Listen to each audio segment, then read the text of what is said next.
Το κατά Ματθαίον Ευαγγέλιο. Κεφάλαιο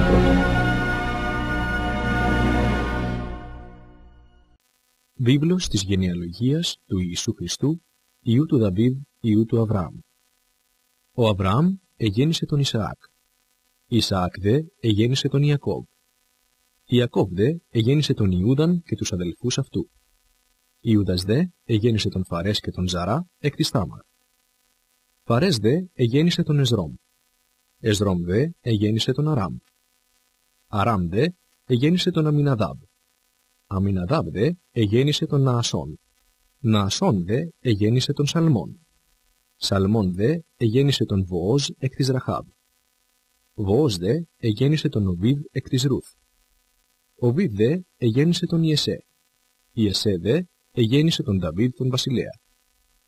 Δαβίδ δε ο βασιλεύς εγέννησε τον Σολομώντα εκ της γυναικός του Ουρίου. Σολομών δε εγέννησε τον Ροβοάμ. Ροβοάμ δε εγέννησε τον Αβιά.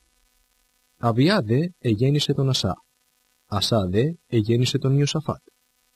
Ιωσαφάτ δε εγέννησε τον Ιοράμ. Ιοράμ δε εγέννησε τον Οζίαν. Οζίας δε εγέννησε τον Ιωάθαμ. Ιωάθαμ δε εγέννησε τον Άχαζ. Άχαζ δε εγέννησε τον Εζεκίαν. Εζεκίας δε εγέννησε τον Μανασί. Μανασής δε εγέννησε τον Αμών. Αμών δε εγέννησε τον Ιωσίαν. Ιωσίας δε εγέννησε τον Ιεχονίαν και τους αδελφούς αυτού, επί της μετικεσίας Βαβυλώνος. Μετά δε την μετικεσίαν Βαβυλώνος, Ιεχονίας εγέννησε τον Σαλαθιήλ. Σαλαθιήλ δε εγέννησε τον Ζοροβάβελ. Ζοροβάβελ δε εγέννησε τον Αβιούδ. Αβιούδ δε εγέννησε τον Ηλιακίμ. Ηλιακίμ δε εγέννησε τον Αζόρ. Αζόρ δε εγέννησε τον Σαδόκ.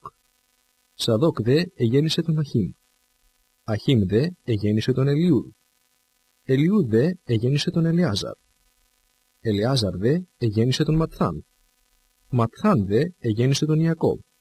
Ιακώβ δε εγέννησε τον Ιωσήφ, τον άνδρα της Μαρίας, εξής εγεννήθη Ιησούς, ο λεγόμενος Χριστός. Πάσε λοιπόν γενναίε από Αβραάμ έως Δαβίδ είναι γενναίε 14. Και από Δαβίδ έως της μετικεσίας Βαβυλώνος γενναίε 14. Και από της μετικεσίας Βαβυλώνος έως του Χριστού γενναίε 14. Του δε Ιησού Χριστού η γέννησης πού το ήτο. Αφού ηραβωνίστη η μήτηρα αυτού Μαρία μετά του Ιωσήφ, πριν συνέλθωσιν ευρέθη ανηραστρή έχουσα εκ Πνεύματος Αγίου. Ιωσήφ δε ο ανήραφτης, δίκαιος όν και μη θέλω να θεατρήσει αυτήν, ή θέλησε να απολύσει αυτήν κρυφίως.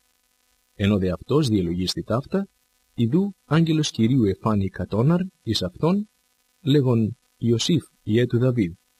Μη φοβηθείς να παραλάβεις Μαριάμ τη γυναίκα σου, διότι τον αυτή γεννηθέν είναι εκ Πνεύματος Αγίου.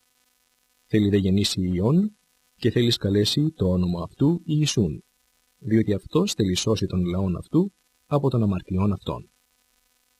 Τούτο δε όλων έγινε για να πληρωθεί το ρηθένικο του Κυρίου δια του προφήτου, λέγοντος «Ιδού η Παρθένος θέλει συλλάβει και θέλει γεννήσει Υιόν και θέλουσι καλέσει το όνομα αυτού Εμμανουήλ, το οποίον μεθερμινευόμενον είναι με θυμόν ο Θεός». Εξεγερθείς δε ο Ιωσήφ από του ύπνου, έκαμεν ως προσέταξεν αυτόν ο άγγελος Κυρίου. Και παρέλαβε την γυναίκα αυτού. Και δεν εγνώριζεν αυτήν, έως ού εγέννησε τον Υιόν αυτής των πρωτότοκων. Και εκάλεσε το όνομα αυτού Ιησούν.